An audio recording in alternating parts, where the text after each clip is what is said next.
Infectious disease specialist at ABC News medical contributor Dr. Todd Ellerin joins me now for more on all of this, including that study on vaccines for pregnant women. Dr. Ellerin, good morning. Great to have you as always. So right now, what is this conversation like? Should pregnant women wait to get the vaccine until learning the results of this study, or is this a case-by-case basis?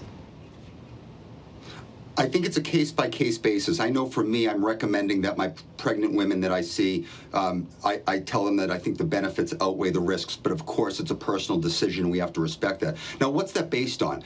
Here's the good news. So far, about 20,000 pregnant women have received the COVID vaccine in the U.S., and there has been no safety signals. So it looks safe so far.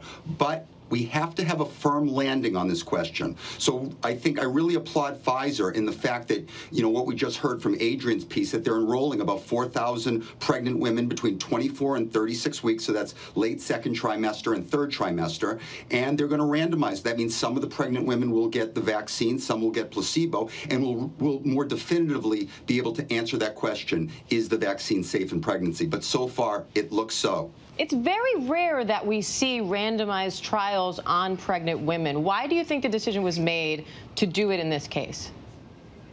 You're so right. I mean, I just think that it is, we're in the middle of a global crisis, and I think it took this type of just kind of level of danger around the world, this plague, in order to get scientists and ethicists to be able to say, you know what, let's go forward with this. And it makes sense. So are there any other groups that you think we could see these kinds of studies on, groups that there are concerns about when it comes to the vaccine?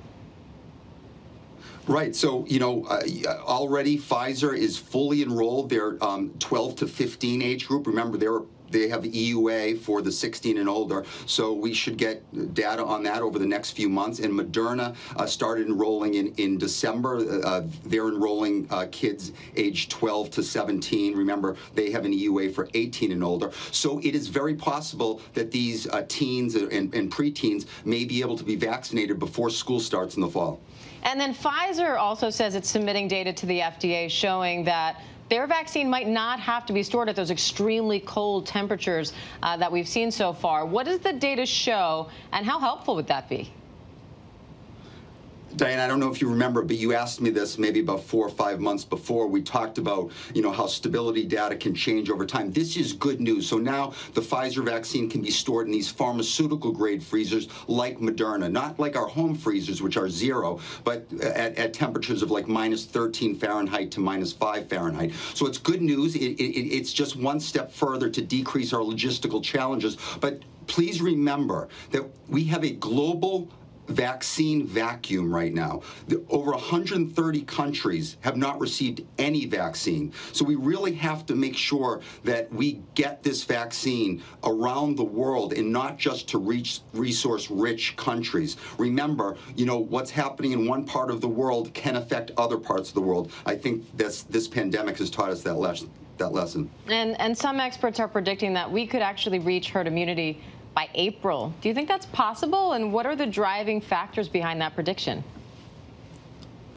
This is a really unanswered question, and I'm going to tell you I'm not sure, but I do think it's possible, and this is why. We could talk about masking and distancing and that we've improved in there, but I don't think that's really the driving factors, although we have to continue to do that. But I think what people are thinking is that there's been enough natural infection. Now, there's been about 28 million confirmed cases in the United States. Remember, we think there's probably 3 to 4 times more unconfirmed. So that puts us at about 100 million overall infections. If you add to that, now there's been about 57 million doses of vaccine given, and by April, hopefully we'll be close to that, you know, 150 million dose range. So if you add those numbers up, it's possible that we may be able to drive down the virus to the point where if a person is infected, they will not be able to transmit it to another person. That's what means that the reproductive number falls to less than 1, and now you're on your path to herd immunity. So it is possible. Now, the next question, Diane, is how long will that herd immunity last? And that's where the variants come in and next generation vaccines. So remember, there is that cycle. It seems like there's always a catch to the good news, but we will take the good news as we can get it. Dr. Ellerin, great to talk to you. Thank you. Great talking to you. Hi, everyone. George Stephanopoulos here. Thanks for checking out the ABC News YouTube channel. If you'd like to get more videos, show highlights, and watch live event coverage, click on the right over here to subscribe to our channel. And don't forget to download the ABC News app for breaking news alerts. Thanks for watching.